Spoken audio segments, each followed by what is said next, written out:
สวัสดีครับวันพุธโทษไม่ใช่วันพุธวันนี้วันอาทิตย์วันนี้2 ทุ่มนะครับวันนี้เป็นรายการ Special Session นะครับในหัวข้อที่เราขยับไปขยับมาจนได้วันนี้เป็นวันที่ดีที่สุดนะครับคือวันนี้เราจะคุยกันเรื่องของ Agile นะครับของ Non-Tech ลืมบอกชื่อเว็บเพจนะครับSupply Chain Talk นะครับ Right Strategy by เอกลักษณ์นะครับวันนี้เนี่ยน่าดีใจมากเลยผมดีใจมากเลยที่ผมได้เชิญคุณเดวิดเกียงมาได้นะครับหาตัวยากครับบีซี่มากทำงานประจำนะครับแต่ก็จะต้องทำหน้าที่ในบทบาทใหม่นะครับโดยการบรรยายไม่ใช่บรรยายคุยกับคุณเดวิดเป็นภาษาอังกฤษคุณเดวิดไม่มีปัญหาหรอกครับปัญหาอยู่ที่ผมนี่แหละที่จะต้องคุยภาษาอังกฤษกันนะครับ so I just speak English for David because he is waiting now to see us so any question you may have you can write them in English and in Thai the best will be English so David can read it so I don't need to translate okay so David have been waiting for some time now switch to David hi David how are you hi สวัสดีครับthank you very much for your time and also thank you Kun Akarat for inviting me on the supply chain talk firstly I apologize that I cannot speak Thai yet so I will need to rely on Kun Akarat to translate for me so tonight sorry you want to translate no I just got to say to the audience I forgot to say because I will not translate your talk 100% just maybe the main thing but let me ask the audience right now we have about almost 40 people with us now it's quite a lot just quick question whether they need me to translate or not สำหรับคนไทยนะครับต้องการแปลไหมครับถ้าไม่ต้องการแปลจะดีมากใน Google ใน in Facebook I turn on the auto caption I don't know but I don't see it on screen maybe auto caption we will work after we review it later on but anyway David what I will do I'll just asking some in question and maybe just translate the key thing that they whether that is good sorry just someone just chat to you he's is my friend he said show you I think maybe it's mean you I think your Thai pronunciation is good all right so thank you let ask David to speak in Thai that actually he can speak Thai you know but he doesn't speak all right good okay I think we can start now sorry just interrupting you sure okay so thank you everybody for your time I understand that on a Sunday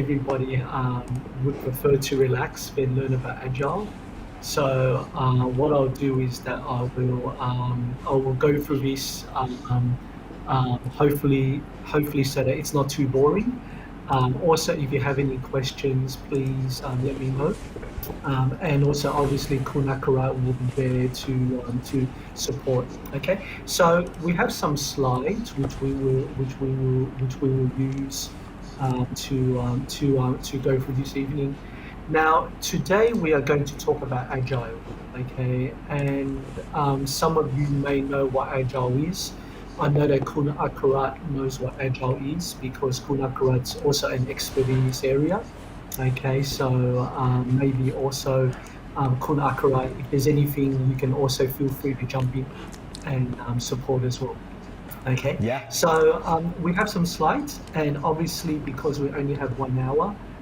we cannot cover everything but I hope that after this 1 hour you at least have a good understanding about what Agile is and how you can apply it to your work and also how you can apply it within supply chain so that is the objective of the next 1 hour okay so can you go to the next slide okay so by the end of today okay we hope that you can achieve 3 things you will be able to explain the difference between what Agile is and also how it compares to other ways of project management which many of us are used to okay so that's one of the objectives of today you will know when to apply Agile and when to apply a technique called waterfall when it comes to project management I will explain what waterfall is, so don't worry about it. But I think that if you are a supply chain professional,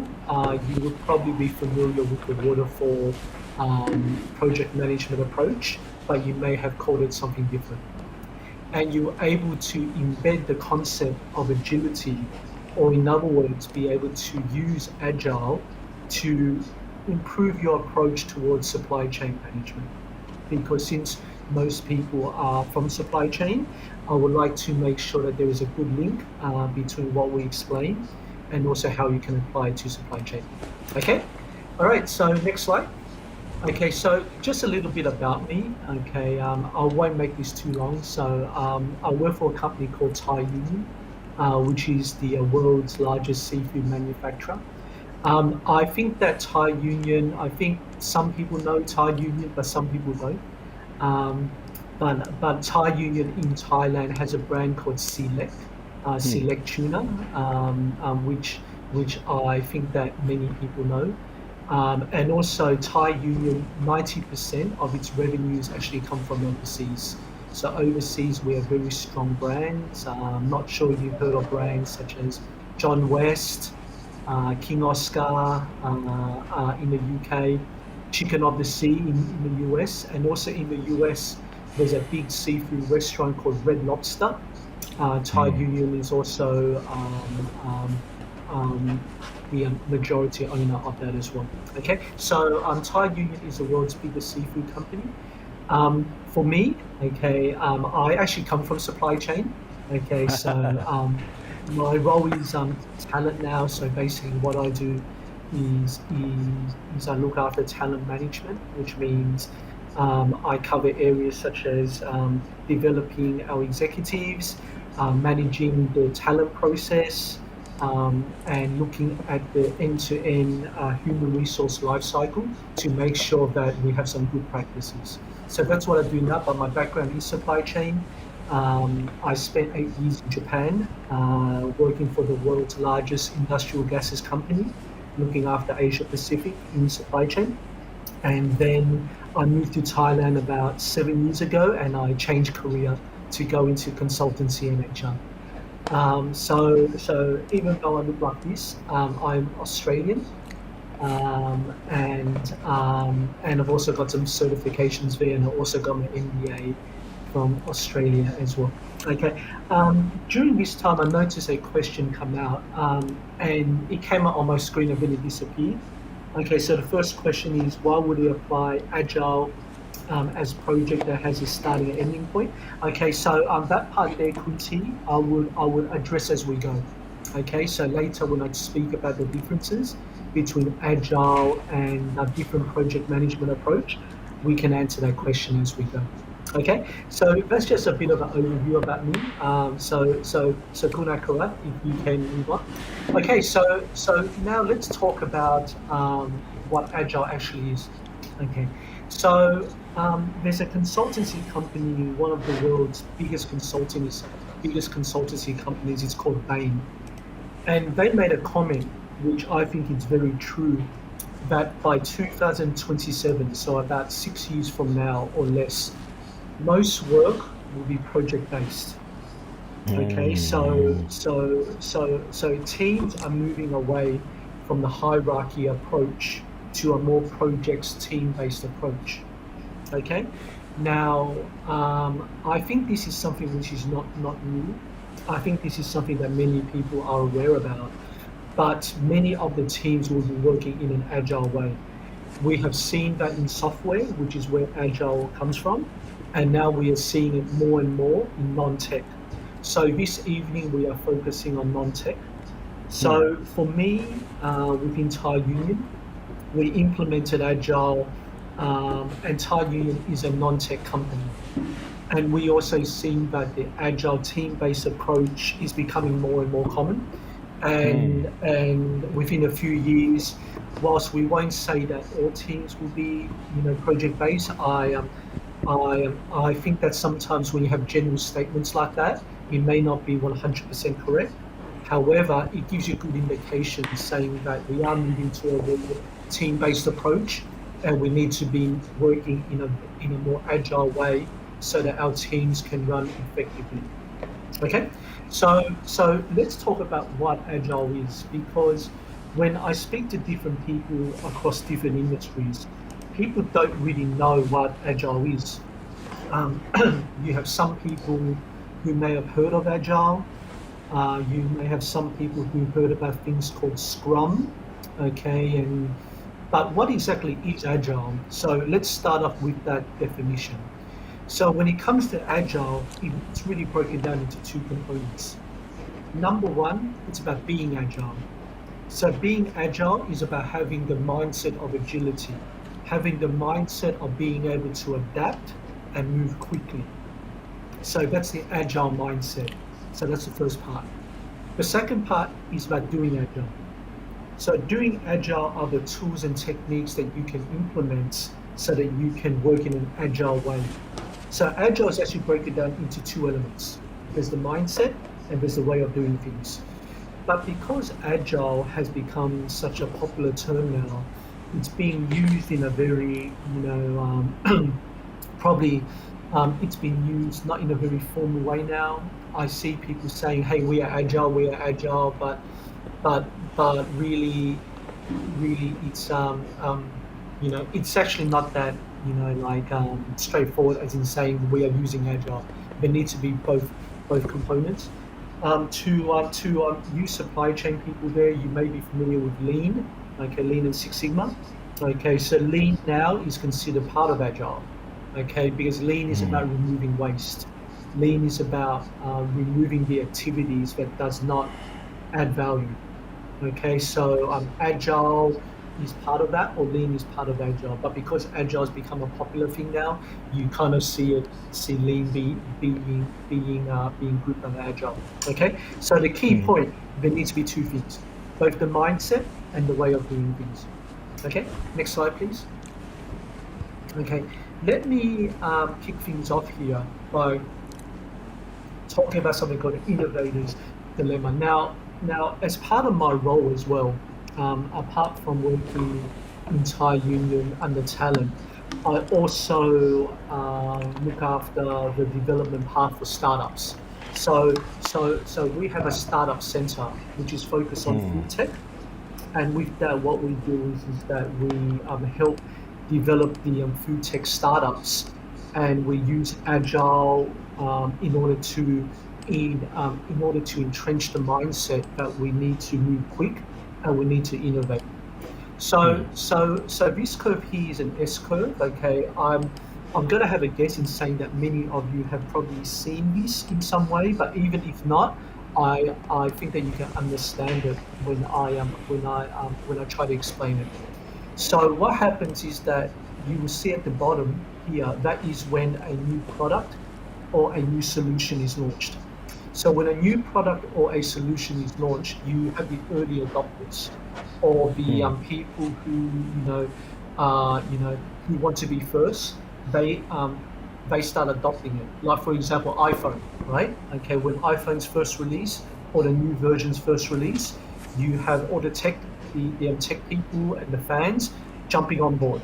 Okay, so that's during this early stage. Later on, okay, you climb up. Okay, and then after then it becomes more mainstream, whereby more mainstream consumers come on board. That's when it's advertised in the magazines, advertised on Facebook, things like that. Then at the end you have the decline, okay, whereby something new comes along. Back in the 1970s, which is when Kun Akarat and myself was born in the 1970s, okay. In order for a product to go from launch to decline, it took about 10 years, roughly. Okay, so you think about your parents buying a television, right? Okay, how long was that television in your house? 15. Quite a long time, right? Right? Yeah. Okay. Right. Okay. So back in the 1970s, even 1980s, you can say that when a company launches a product or launches a solution, from launch to decline, it was quite long. It was about 5 to 10 years. Now we are in 2021. We went from 10 years to 12 months. Okay. So let's use the mobile phone as an example. Okay, most people keep mobile phones not for 10 years, right? Okay, for me personally, I keep it for about 2 to 3 years. Some people change phones every year. Okay, so depending on the product, we can say that it's shortened dramatically, or it hasn't been shortened dramatically, but it has been shortened. Okay, all right, that is the key message from this. Now, we explain this to startups because what we say is that we cannot be in a situation where we wait a long time to launch products. And once we launch a product or a solution, we can't say that's it. Because after 12 months or 18 months, you need something new. Okay, otherwise your competitors are going to come, okay, and they are going to do things faster and better than you. Okay, it doesn't matter what industry you are in. Okay, you think of supply chain. Okay, in supply chain, one of the big things coming up, and maybe this is something that you guys can look up, or maybe Kunakarat can tell you more, because Kunakarat is actually he's actually the only CPIM professional that I know in Thailand who is a trainer, so he knows a lot about this stuff. But if you look at supply chain, one of the big things now going on in supply chain is blockchain. Okay, so I won't go too much about what blockchain is. Okay, but basically now you can implement solutions where you can track where your material is sourced to where it reaches the customer. You can track the whole chain by scanning the QR code, by going onto the PC, by going onto a mobile phone. You can track where the goods come from in real time. Okay, 2 or 3 years ago in supply chain we had control centers. We still have them now. Okay, right? Okay, but now it's becoming more and more mobile. Okay, that even in the area of supply chain, which some people think, it doesn't evolve too much, it does. It does evolve quite a lot. Robotics, for example. Okay, all of this type of stuff. So what does that mean for us? It means that for us, it doesn't matter what industry you are in, you must be quick. Okay, because if you're not quick, you are going to be left behind. Okay, that is very, very important. Okay, so actually this is okay. This was a mistake slide. Sorry, Kunakarat. I covered this at the end. Sorry about that. Okay. Okay. Okay. So yes. Okay. So now let's talk about what This is when we actually start getting into Agile, because we speak about something called iteration. Okay. Now in today's world, okay, all right, VUCA, which is volatile, uncertain, complex, and ambiguous. Speed is a lot more better than being perfect. Okay. So this is a very good quote here, which to me signifies what Agile is about. Okay. So what you want to do, if you want to work in an Agile way, is that you make your product or your solution good enough. Not perfect, but it needs to be good. Okay, you make it good enough, you ship it out. Okay, then you improve on it based on market feedback. Then you rinse and repeat. Okay, now this approach is faster because you learn, and also you are constantly engaging with your consumer in order to make sure that your product or your solution meets their needs. Let me give you an example. Okay. When I was in supply chain, okay, when I was 31 years old, which was quite a while ago. Back then, I was given my first big project. I had to implement a supply chain logistics scheduling software for all of Asia Pacific. Okay, and I was given a budget of about 1.2 million euro. Okay, 1.2 million euro. And then after then I had to work with the teams to develop that in-house software. Now back then I didn't know anything about Agile. Okay, I used a project management approach called Waterfall. It's called Waterfall. Okay, we call it anything we want, but basically it's known as Waterfall. And basically what that was that at the beginning you have to gather all of your requirements. You have a scope, as in saying it's only for this particular business unit, okay, and then you plan, then you deploy, okay, all right, or you will go through a life cycle. So basically I had 1.2 million and I had 18 months. Now, what happened was that halfway through, there were problems because during the requirements gathering stage, some requirements were left out. Okay, that was number one. Number two, also, when the team was working, they were delayed. Okay, that's what happens with many projects. So right in the middle of that, which was about, probably about 9 to 10 months, I knew that we can't launch it. Now, when it comes to project management approaches, one of the popular approaches is a stage gate process. You have stage 0, whereby you have a steering committee to validate before you move on. Stage 1, stage 2, stage 3. But in reality, it doesn't work because what happens is that once you pass stage 3, you can't go back.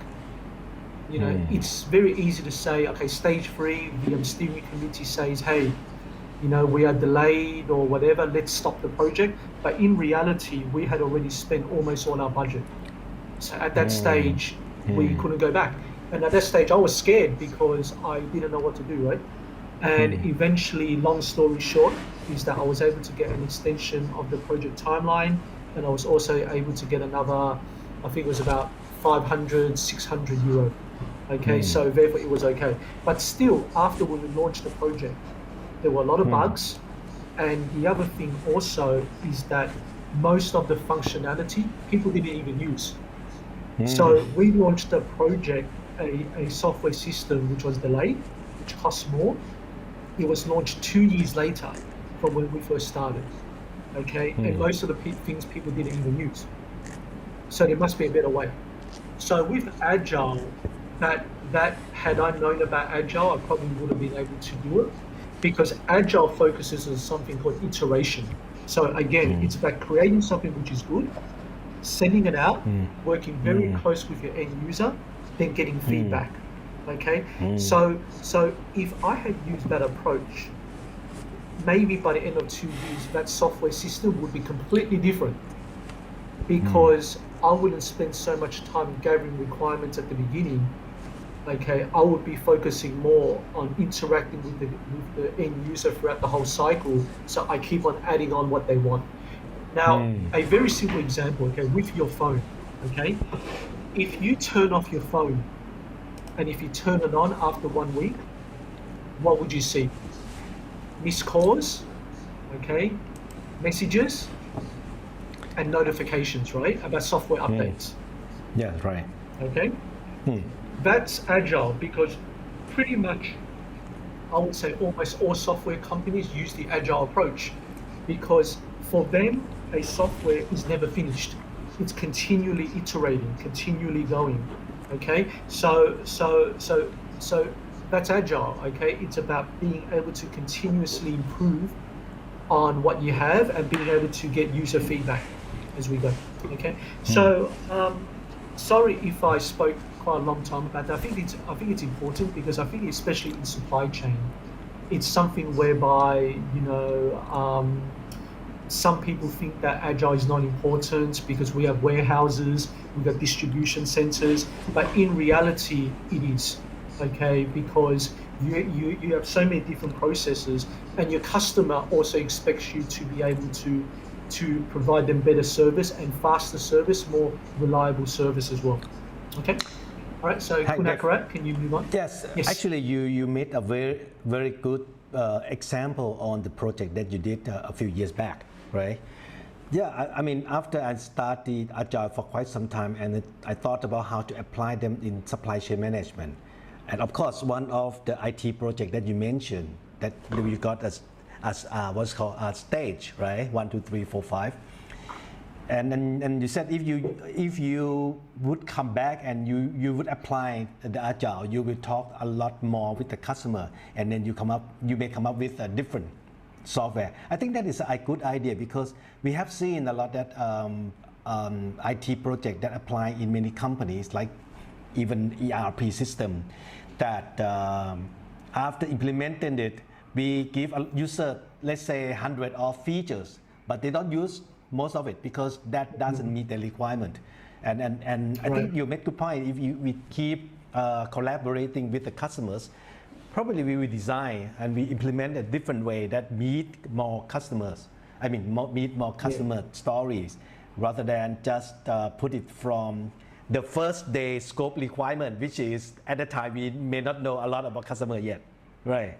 I think that's a very good example, and I think actually the one thing that I wanted to ask you, maybe at a time 20 years ago, not only us as a supply chain doesn't know the agile mindset. Maybe at the time the IT guy may not have the agile mindset as well. What do you think? Yeah, that's right. Because with the IT guys, right, they focus on functional spec, they focus on functional specification, and they program based upon that spec sheet. But for us, when we interact with the stakeholders, we focus on business requirements. And very often what happens is that your business requirements doesn't translate directly to the functional spec. And so the other thing also is that when you're gathering business requirements, unless everybody is fully transparent and unless everybody fully knows what they want, which in many cases they don't, right. It doesn't end up on the spec. Then later on you find out, oh, we missed this, but at that stage it's too late to go back. Right. So I think that it made to the point that agile mindset is so very important in order to make the agile project to be successful, right? So That's right, yes. maybe something like this that you mentioned. Right. Okay. So now we go into the mindset part. Okay. And with this one, I won't go into too much detail about this. Okay. But basically, the traditional mindset which many companies have, and it's not a bad thing. Okay. I mean, like it doesn't mean it's bad. It's it's just there. Okay. Is that the focus is on the shareholder. It's about maximizing shareholder returns, getting good ROI. It's about hierarchy. It's about bureaucracy, signing of documents, regulations, and that's how it is. Okay. Now the agile mindset, you move away from focusing on satisfying the shareholders. You focus on satisfying the customer. Okay. Now, if you satisfy the customer, you will satisfy shareholders. Because if you make your customer happy, what that means is that they will, okay, if you're in a consumer situation, that means that they will buy more of you, and then your shareholders will be happy. Okay? Right. And also, when you talk about the agile ways of working, it's about teams. Okay? It's about small teams between 5 and 9 people, and that small team is what you call a self-managing team. Okay? So they make the decisions. Okay, rather than having what you call a boss. Now, in saying that though, in Asia, okay, it can work kind of differently because in Agile, if you go by how Agile works in software, is that there is no project manager. Okay, it's self-organizing team. There's a coach, there's somebody called a Scrum Master, but there is no project manager. But in Asia, many Agile teams does have a project manager, and that's okay. Okay, Agile, I mean, in order to make Agile work, you must make it so that Agile works for you.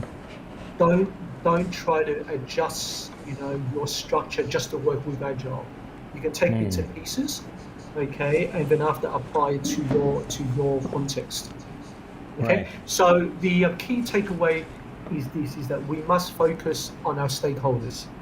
Okay, focus on the stakeholders, make them happy. Okay, focus on teamwork and collaboration. Okay, and if we do those parts right, even if you have a hierarchy, okay, you will add more value because you are focusing on what the end user actually wants. All right. Okay. Just talking to the audience. Any question regarding what David just sharing to us, you can add your questions there. Then, so we can clarify your point that you may have, right? Any point that you can like either in Thai, but I mean, as long as you can understand what I'm saying now, probably you can write in English, right? But both. I mean, anything that in case that you have any question. All right, David. I think your next slide is about methodology. You wanna That's talk correct, about yes. this, right? Yes. Okay. As I said, I mean, because we have 1 hour, okay, there's only so much we can cover. Okay, therefore with the mindset part, there's also a lot more when it comes to the mindset part. Okay. Now, next is about the agile methods. Okay, so first part is about mindset, focus on the end user. Okay, make sure that they are happy. Okay. Next one is about the method. Okay, so how do you actually do agile? Okay, all right. What do you do? Okay, so in a very simple explanation, the agile methodology is about breaking, projects or initiatives down into small pieces, so that you can use it without waiting for the end solution, or waiting for the dream solution before you implement that. Okay, so if you focus on small pieces, what happens is that you will be able to adapt to any changing needs. And in the next slide, that will explain that a bit more clearly. Okay, and it's also about being able to ensure that you can create something that the end user doesn't, that the end. You risk. Okay, sorry, you reduce the risk of creating something that the end user doesn't want. Okay, so doing it in this way creates a culture of speed. Okay, and it creates this momentum where everybody's pushing forward. Okay, Kunti asked a question: any indicator to verify that organization has an agile mindset? Yeah, there's some assessments which you can do. Okay, I think that Kun Akarat has something, and maybe you can ask him on that as well. There's an assessment you can do. The other thing you can do is that you also have the feeling, because what happens is that when you talk to the senior managers and the directors, okay, you can just ask them the question in saying that when you release an initiative or when you release a project, okay, what is most important for you? And if they use words saying that, it must be great, the quality must be good, okay, then straight away you can kind of think, okay, maybe not. Or the other indication could be that they spend a lot of time signing documents. I noticed that in many Asian countries, okay? In order to get something approved, you don't just get one signature, you get 5 different signatures. Okay, that's also something as an indication. But yeah, I mean, a general assessment is great. Okay, as I said, with that you can speak to Kunakarat, and I'm sure that he can help you with that. Right. Okay. So I think maybe just give Kunti something about maybe it's something like fixed and growth mindset. Is that possible? An indicator of mindset, You or can. maybe more than that? Okay. Firstly, right. Okay. Let's ask the question about what is an agile mindset. Okay. I think An agile mindset is the ability to move forward quickly, even when things are not perfect, and the willingness to adapt. Now, being able to adapt, it sounds easy, right? And it sounds common sense. But many organizations, they don't want to adapt because they have this saying, we have always done the things this way and we have been successful, right? And sometimes what happens is that if you spend a lot of time planning and releasing a project, okay, you work with your teams, you work with your stakeholders, you spend so much time, and when you release something, you get feedback that is not good. Are you willing to say, hey, you know what, you are right? Maybe you will, but many companies won't because they've already invested a lot of time. So concept-wise, it sounds great. We should adapt, but when it comes down to the actual implementation of it, sometimes it doesn't happen like that. Okay. So Kunti said that's a good point. Authorization metrics should be changed. Yeah, I think it's go to your point there. It should be. It should be. However, it's step by step. I think that what happens is that, I mean, okay. Let me give you another example. Okay. Prior to joining Thai Union, this was probably about 2.5 years ago. I did an agile workshop for a company in auditors. that they need to check and make sure that the internal audit control is clear. And they were saying that you cannot use Agile for that because with auditing, you have set criteria, you got standards, you got regulations. Okay, but by the end of it, they were able to keep with the auditing situation, but instead of waiting for everything to be clear in order to present the report, they did it in bits and pieces. And they were able to send it out, get it verified without waiting, and that flow and effect meant that people were able to move faster. The other one was working for a recruitment company. So with the recruitment company, how they make money is really not from people getting hired, right? They make money from the clients, as in the clients want to hire somebody, and their job is to go and get people, right?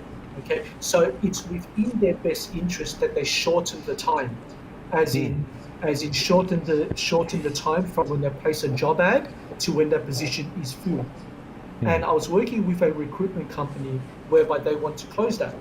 And what they did was they had so many steps: validate. Okay, and then I said, so if you apply the Agile approach, why can't you hurry up and just get a job description out? Oh no, we need to match it with some kind of internal model. We need to make sure that the compensation is aligned. There's many little things that can be tweaked just to make things a bit faster. Okay, so those are two examples that I gave you in non-tech. Let me give you a Thai youth example. Okay, so when we first launched Agile, the first project that we worked on is to enable us to launch a product quick. Okay, now we are in food. So in food, we have many standards, and for us, quality is non-negotiable. Okay, the quality must be good. Okay, so when we looked at saying, okay, we want to launch a new product, and we wanted to launch this product within Europe. In order for us to launch a product, traditionally, it takes us 18 months. From when a product is conceptualized to when it's on the shelf. Okay, I can't get into too much detail about the actual product itself, okay, but we were able to shorten it, increase the quality, and also launch the products with more flavors so that consumers can buy that, not in 18 months, we did it in 4 months using Agile approach. 4 months? So, 4 months. Wow. So we basically, that's fast. and look, I mean, like some of it is because of the Agile methodology, that's one, but some of it is also common sense because because Agile gave us an excuse, as in saying that, are we doing things for nothing? So Agile allowed us to question ourselves to go and and go and remove some of these things. So yeah, I mean, Agile methodology worked, and because it was our first project, we were learning as well. Okay, okay, but just the fact that we said, hey, we're going to do Agile, we did a training, everybody was behind it. Just that you use the word Agile, you start looking at what you do, and even if you don't implement anything, the fact that you question and you ask yourself, how can I maintain the quality or improve the quality whilst launching quicker and cheaper? If you just use that question, you are able to frame things around as well. So I just gave you guys 3 examples of non-tech.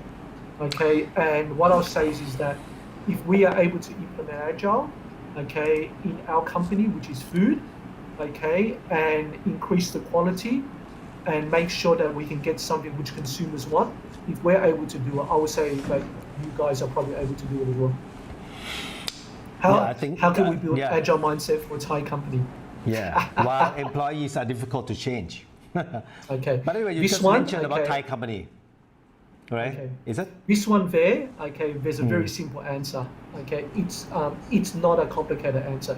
You have to get your senior managers aligned. It comes from the top. It comes from the top. Okay. So with us, what we did was that we got a CEO on there. So therefore, Kunakara, if you don't mind, can you go back to my introduction slide? Okay. Look, this is not to talk about me. I just want to show you guys a photo. Yeah. Okay. Gotcha. Just to let you know what we do. Okay. Okay.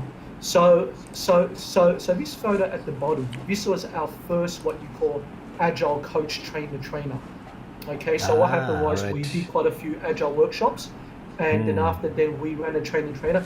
Everybody here, well, most of them are senior managers, and the person in the middle there is a CEO, Kuntirapong Chansiri. That's me All here. right. Okay. Where? Our Yes, you- CEO supported us from the beginning, and our CEO also attended our agile coach. Okay, to show the executives that he's behind agile. So in Thai companies, okay, I wouldn't even say Thai companies. I would even say Asian companies. You have to get the top people involved. If they're not, you are. in it's gonna be difficult difficult. position. Right. Yeah, Okay. you have to get the top people involved. Okay. Yeah, I think you made a good point to get CEO to involve. I think the key thing is once we get the CEO involved, he will be behind the agile, and then we implant the agile mindset into everybody for the next step. Then I think you mentioned about keep asking questions so that we ask ourselves whether we are agile enough. Can we do things differently, better for the customer, sort of, right? I think that's a good point. Yeah. I mean, like you. If you can, you get the CEO involved. If you can't get the CEO involved, at least get the senior managers involved, and also make sure that you have a quick win. Right. Good. Okay, because if you have a quick win, you're able to prove that it works. Okay, one of my That's the challenges secret. when I came, one of my challenges, okay, I really didn't have much resistance, okay, because I think that is something whereby, you know, it just, I suppose it made sense, and what happened was that I was also fortunate in saying that our first agile project, people were behind it, okay, and it ended up being a success. So that really started things off. But what I think is that many companies, they may say, why should we do it? Prove to me that it works.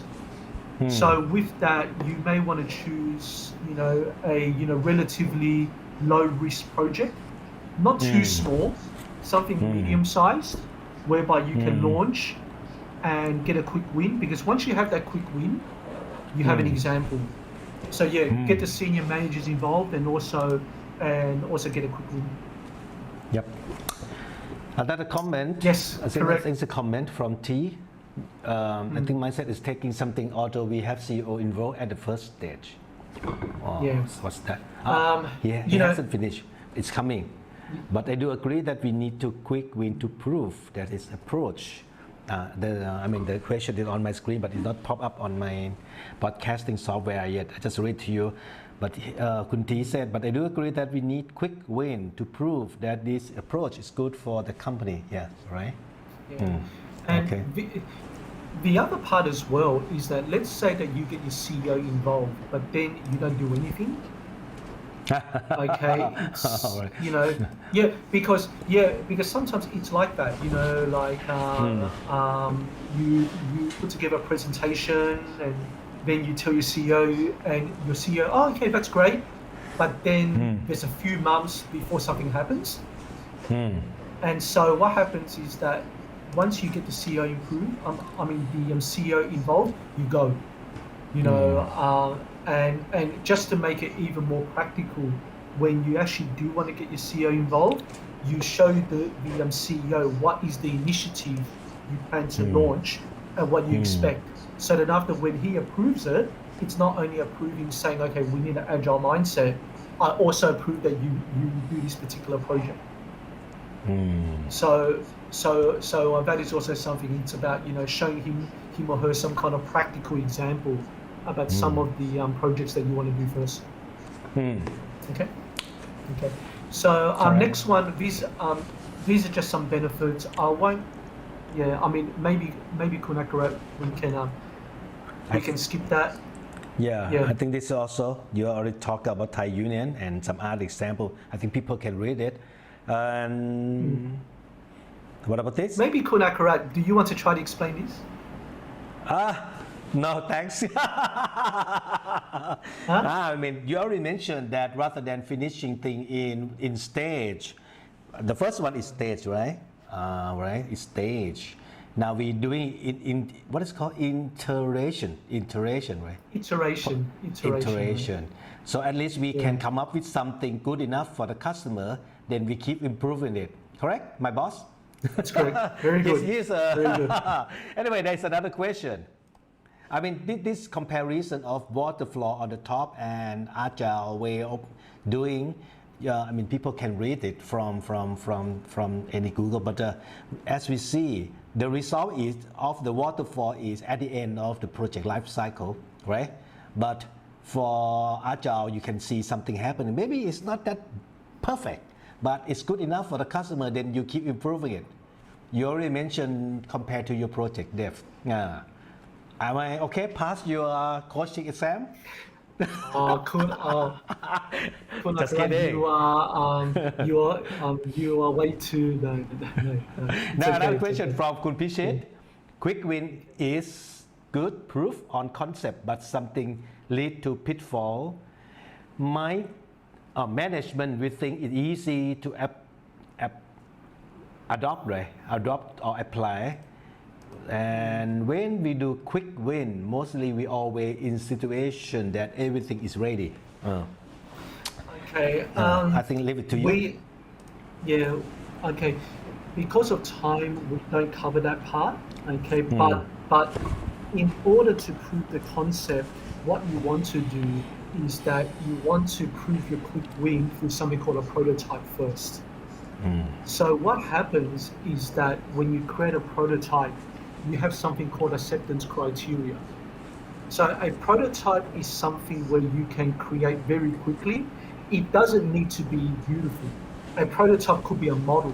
It could be a very cheap and fast model, something which you can test using set criteria so that you can prove that it works. Okay, so what happens is that when you do a quick win, and if you say you put it in a situation where everything is ready, that's one approach. But the other approach is in saying, how can you do a quick win on something where it's not perfect? And the people who will tell you whether or not it's successful or not is not your boss, it's the customer. So what happens is that if you are saying, okay, a quick win is everything is perfect, okay, then the challenge question comes up as in saying, okay, why are you doing it that way? Maybe some of your quick wins you have to do that way, but what other quick wins can you do where you don't need everything to be perfect? What are some of those things which you can do? Right. I think I can add on. I would like to add on that, Dave. Maybe quick win. Why you were saying that quick win, just to say that the agile approach that we want to do is, I mean, is appropriate and yield some benefit to the company. But quick win is not the ending point yet. It's just starting point of making the agile applicable to that particular organization. Because if we don't have anything proof that agile implementation is applicable and fit to the organization, then of course when we have a management that would like to see short result, then they will say that 6 months I don't see anything. So maybe quick win. Quick win doesn't mean small win. Quick win meaning that we get something to win and to prove that the idea is workable in that particular organization, right? You know what you're saying? Yeah, that's true. Right. That's true. Right. And just to further build on your point, it's about quick win using Agile. That's true. Correct. So what you can do is you can say that for your quick win, if we were to do it in the current way, it would take us 6 months, as an example. But using Agile, we were able to do it in 3 months.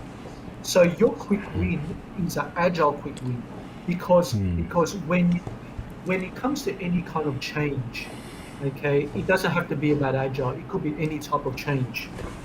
You want to be able to prove to people that it works.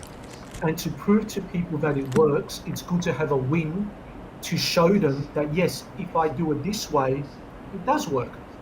So that's what I mean by quick win. It's about any type of change, agile change, saying that if we were to use agile, okay, there's a project, we have done it, and this is our success story, and we were able to achieve that in a short amount of time.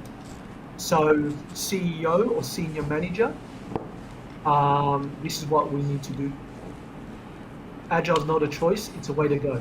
Okay, yes, that's true. Now, with that though, I want to mention something as well, is that not every project can be an agile project.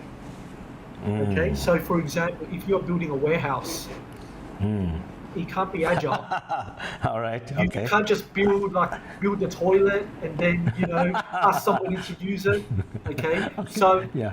so not every project is an agile project, like building a condo or maybe government regulation. Okay, even with us. Okay, we are using agile, but some areas we cannot use agile. Because for us is that we're in food, so we have licensing requirements, we got regulation, food quality requirements. Those things you must go through, okay, because those are important. So not everything needs to be agile, but I would say many things can be agile. Yeah, just to add on your point, I post about, I like what you said about government because I post an agile mindset on my page. Then I got a comment. I mean, very good input actually from the follower of my page. He said that people want to adopt the agile in the government or agency, but it's not easy because I mentioned about documents. We preferred, based on the agile value, right? So I agree that we may not change everything like you just said, but as long as we have the agile mindset implanted, then we find a way to make things easier to the customers. I think that is the key. We may not even, like food license, we may not be able to cut that process or to launch the food which is not good. I mean, that is not what customer want, right? But of course, but I think there is still a lot of way that we can use agile mindset and improve or shorten the lead time. I mean, that I'm thinking. That's great. Yeah, but the next picture, I thought what you are making very good. I want to show maybe this answer to Kun Ti on waterfall and agile. But this is a very good point. Okay, but let you explain, not me. So yes, I mean, this slide really sums up agile quite well. So let's just say you are manufacturing a car. Okay, so at the beginning you may build a wheel, okay, then you build the chassis of the car, build the frame, then you launch the car. Okay, so if you do this process, which is a typical process, okay, you start making money or start adding value over here after the car has been released. Okay, that's the waterfall way, that's the traditional way. The agile way is this: make a simple car which can sit 2 people, sell it. Okay, then you get feedback, and the feedback could be, oh, we want to be able to carry something at the back. Okay, then you put a tray, sell it. Then people may come back and say, oh no, I want a 4-seater now, I don't want a 2-seater. Okay, you change it a little bit and now it's a 4-seater, you sell it. Then people may say, I want different colors, and okay. So at each stage you are adding value. Okay, now the other thing about agile, which is what I like actually, okay, is that you may stop at number 2. You don't need to go all the way to 4, right? Maybe during your analysis after number 2, you may say, hey, in order for me to go from number 2 to number 3, it's going to cost me a lot of money. There's the law of diminishing returns. Maybe I just stop at number 2. Okay, so you don't have to go the whole way, but the important point is that each part you have feedback from the end user. Okay, so agile actually helps you to reduce risk. because let's just say, for example, on the waterfall approach, you have already designed the perfect car at the end. With the agile approach, you are just focused on the first car. And then you get feedback, and maybe the end car may be completely different to what it would be if you planned it using the waterfall approach, because you get feedback as you go. Okay, so that's the other thing about agile. Agile helps you reduce risk. It helps you save money because you are going to launch something which the end user wants. Okay, so Kun Akarat spoke about ERP, right? Okay, out of the ERP, okay, all right, I'm not talking about SAP or anything like that. I'm just talking about simple ERP. How much functionality do you use on that? 10%? Yeah, maybe on the first day we use just a basic operation thing. Yeah. And maybe that's enough. And one of the risks as well is that when you are creating something using the waterfall approach, when you are gathering requirements, sometimes the stakeholders just tell you everything that they want. Okay, because they think this is the requirement stage, and they think, oh, I better say something in case I miss something. But then they don't even use it. Whereas Agile, you are focusing on what the end user uses and what the end user wants. So there is the whole process saying that after you create your first product or your first prototype, you launch it, get feedback, okay, then you scale. Launch it, get feedback, but you need to be continuously interacting with your stakeholders or your customers so that you can get the feedback. That's very important. Interesting point. Okay. There's another quick. Sorry. Yes. Sure. Yeah. I was going to say Kunakarat, because of timing. I think that we can just leave it as it is. I think that maybe now we can spend a few minutes just sort of discussing and sort of get questions. Is that okay? Yeah. That's okay, because we got another question from Kun Wirod. Can you read from the screen? For you, what is the most challenge? Apply Agile for Thai company as you're working now. I think the biggest challenge is at the beginning to convince people that that's something that we should do.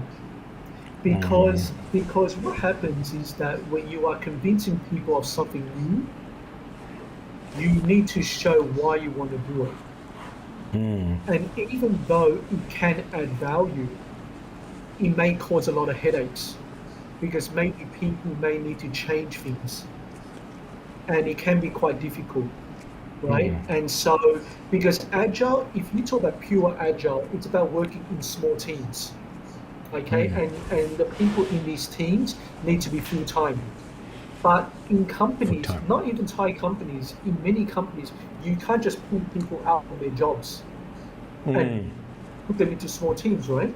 So that requires structural change. Okay. So that is the big issue, is that at the beginning, how can you get the quick win that you're after whilst ensuring that you don't disrupt things too much? Because after, when you get the quick win, you can say, hey, using this Agile running at 50%, okay, we did not have full-time team, or or we weren't able to interact so closely with the customer because it's new. We were still able to do this. Imagine if we are able to work in a full Agile way, how much benefit would we get? So the most challenging part is really convincing people at the beginning. Right. I agree. I agree. That's why you have the slides at the beginning that you involved the CEO, and then you got his backup, then you drive. I think you have been applying this Agile for Non-Tech for the last 2.5 years at Thai Union. I remember when the first day you talked to me that you would like to apply this to Non-Tech. At the time we met, right, when we have a coaching class. Right. Yeah, but you really did the job, huh? Good job as well. Yeah, that's good. Yeah, now. Yeah. I think that when you speak about non-tech, Okay, I mean, number one is that we are also at the beginning phase, you know, because with our company it's very big, okay, and true. in order to get agile entrenched, okay, it takes time. So for us, we focus agile mainly on launching new products. We focus agile on innovation because we're the global innovation center, whereby we continuously have a lot of research and development, a lot of scientists. We focus agile on that, and we focus agile on marketing, okay, marketing campaigns. That's what we are focusing agile mostly, and bits and pieces, you know, with IT, with our IT department, we are using agile there, but we are still at the beginning stage because the bigger the company is, the more difficult it is. And even though we get the support, okay, what happens is that, you know, because you work with so many layers, you also need to be practical, you know, and really choose the battles, and also ask yourself the question, why am I doing agile? Because maybe agile doesn't, you know, like maybe it's something whereby you don't need to do. So then you also need to ask yourself the question, is agile going to achieve the benefit, or am I doing it just because I think it's a nice thing to do? I think one of the safest options to do, okay, because this is a fantastic entry point into agile, which nobody can argue with you, okay? It's implement lean, okay? Because lean is about reducing waste. Lean is about reducing the areas which doesn't add value. And then you can incorporate agile into lean. Okay, that is what I would say would be a very safe approach. And with that, you can ask Kunakara, he's an expert on this, and he can help you with that. So lean is a very good entry point. Actually, I look at your last slides, and maybe we left it there. I mean, show to the audience and. Okay, sure, if you want. Yeah. I think because the point that I asked David is that we are thinking about how to apply Agile mindset and way of doing into supply chain management. At the first time, I don't have the answer, but then I think I just try to answer the thing that you mentioned there. The first one, would Agile be relevant for supply chain operation? Yes, I see. For example, nowadays we have to think about supply chain solution to get better or shorter customer delivery lead time, for example. Now people thinking about shorter lead time, some supply chain segmentation, better service there, better service here. I think to me, how it can be applied, I think the way we design solution, the way we design the working process. I mean, in the past, maybe we just think that we try to meet all the needs, the best, the perfect solution for the customer, but it may take some time. But I think when we think about Agile mindset, for example, if I'm going to design something to build, let's say nowadays we are talking about omni-channel delivery, right? We are talking about pick up from store, fulfillment from stores. I mean, nowadays we don't need to ship the good from the main DC. We can ship from store. We can let the customer pick up things from stores.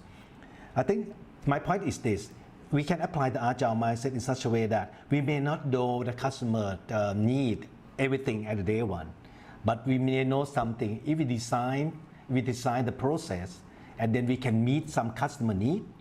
I mean, in terms of Agile, they said MVP, right? Minimum viable products or minimum viable service. Then I think we can launch. Then once you got better need, like a software mentioned, like we get more need, then we scalable. We add on that until that solution of supply chain management get better and better service to the customer, for example. So I mean, to me, unless the audience has any point of view. So I think to me, on supply chain management, I think I asked you a few days back, right? How can I apply the Agile? What I'm thinking now is on the process solution or the service solution that we want to introduce new things to the customer. I think we can apply that. I mean, that's, please add. You're right. Please add. Yeah. The other thing which you can do, which for me personally, I think that it's a very, very good way. It's also co-creating the solution with the customer. Because what happens with Agile is that you need a constant interaction with your customer or your stakeholder. And in the perfect Agile solution is that the customer is part of your team. But in reality, that's sometimes very hard to do. So the way around that is to co-create the solution with your customer. Because then you get the interaction with them, okay, and they are part of the process. So that's also something else, co-creation. That's good point, co-creation. That's a good word. All right. Well, unless David, you want to add anything, I just asking the audience whether they have anything would like to ask you. And normally in Facebook broadcasting, we are talking now will be about delayed about 15 to 20 seconds until the audience hear our conversation. So maybe just give them for a while. Then in the meantime, while we're waiting, look at the screen whether we have any question from our audience. Otherwise, then I would like you to just say closing statement. Maybe I think, yeah, you can do now. Closing statement. Sure. Okay, so what I want to say is that, with Agile, when it comes to supply chain, there's a huge opportunity there because Agile is still very much focused on the software side. Okay, even though there are companies which are not software, they're going into Agile. They're still very, very early stage. So I think that in supply chain, there's a huge opportunity to apply Agile. Now, the other thing also is that you may hear about things such as design thinking. You may hear about things such as something called lean startup. That's also something you can incorporate into your Agile ways of working as well. But do Agile in a way which works for you, because you may come across many books or many methods. But if Agile doesn't work for you, as in the method, because there's things such as Agile Scrum.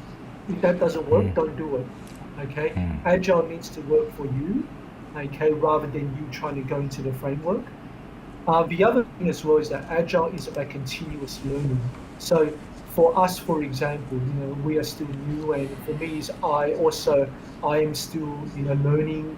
I make mistakes, and we learn from that.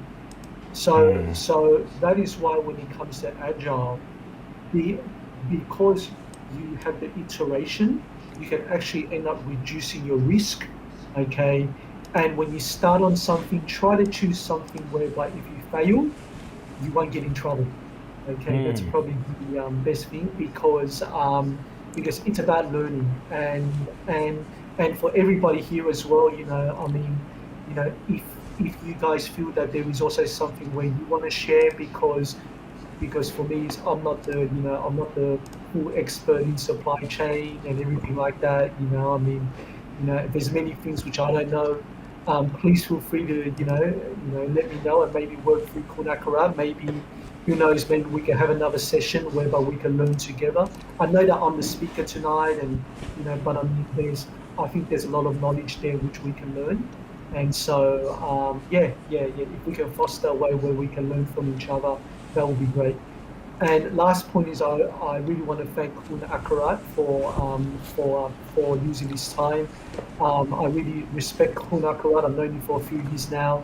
To me, is that when it comes to supply chain, he's the guy to go to, and for me, I'm continuously learning as well. So I think that everybody's lucky to have Kun Akarat to be able to help you. And so thanks very much for having me, and please also just teach me a few things about supply chain as well. Well, thank you for your kind word. Actually, you you are my inspiration for this agile. Actually, No. maybe you didn't mention. David didn't mention he already certified ICP ACC, which is agile coach from that project management institute, right? So did you. So did you. I'm following you, but have not finished yet. I'm on the way. No. You Oh, that's did the ICP Agile ACC coach is already. coaching, right? Yeah, right. Yeah, right. You are a Yeah. certified agile coach already. We sit together. I mean, another one, the agile management, project management. Yeah, the PMI ACP. Yes. Yeah, PMI ACP. That he already, by the way, David already got it, but I'm following him. So anyway, thank you for your time, David. You are very busy at this moment as part of the global team of the Thai Union. Thank you for sharing with us, and a lot of audience also say thank you to you. And this is very inspiring session. People get to know that Agile is really is good to implementing on non-tech. And someone said, Kun T said, hopefully next time we can hear from you again. So yes, yeah, maybe in a few months later, when you got more new, bigger project or a big win, then you can share to us what is the secret sauce there. If you could, then will be very benefit for all of us here. And next time, hopefully, you can speak in Thai. No. Yeah, With that, I was joking. that's the no. That's the agile approach. Okay, just learn a few words, use it, get feedback, use it. That's agile. Yeah, that's good. So next time for the agile approach, you speak in Thai 25%, English 75%. That's a big change. Just kidding. Anyway, thank you for your time. I know you're busy and tomorrow you're going to work. Yeah, once the COVID gone, then we can have a chit chat again. We can meet. Yes, right. Okay. I think people say thank you. No more further comments or questions. Thank you then. Good night, David. See you soon. Okay, good night. Thanks everybody. Thank you. Thanks for your time. Bye. All right. Bye. สวัสดีครับก็วันนี้เป็นเซสชั่นที่ดีนะครับก็หาตัวเดวิดค่อนข้างยากในการที่จะจับตัวเดวิดมาเล่าให้เราฟังก็สัญญาว่าอีกสักพักหนึ่งก็จะชวนเดวิดมาเล่าให้พวกเราฟังอีกนะครับส่วนวันพุธเนี้ยเราจะพูดกันเรื่อง resilience นะฮะผมว่าพอผมนั่งผูกเรื่องคือความยืดหยุ่นของ supply chain ผมว่าผูกเรื่องเนี่ยจริงๆแล้ว Agile Mindsetเนี่ยสำคัญต่อทีม supply chain มากเอาไว้เดี๋ยวเราคุยวันพุธส่วนวันพุธหน้านู้นเลยนะพุธนู้นเลยนะครับเราจะมาคุยอีกภาษาอังกฤษอีกเซสชั่นหนึ่งครับในเรื่องของ why transformation project fail ผมจะได้คุยกับคุณชอนนี่เขาเป็นซีกับเพื่อนซีกับคุณเดวิดครับคือเราเป็นแล้วก็รู้จักกันอยู่ในกวนเดียวกัน so Mr. Sean is now a consultant from Baker Tilly then he going to share somehow why some project transformation fails and how we can fix them so hopefully David can join us as well at the time ก็ตรงนี้ก็ถึงแก่เวลาแล้วนะครับขอบคุณทุกท่านนะครับที่ฟังกันมามีอะไรทักทายถามหลังจากคุยกันได้หรือว่าทักมาจะถามเดวิดก็ทักมาที่ผมนะครับแล้วก็เดี๋ยวผมถามเดวิดให้งั้นก็สวัสดีครับขอให้ปลอดภัยจากโควิดนะครับแล้วก็ผมไม่ต้องใส่มาสก์ครับเพราะในห้องนี้ผมมีอยู่คนเดียวนะครับขอบคุณครับสวัสดีครับ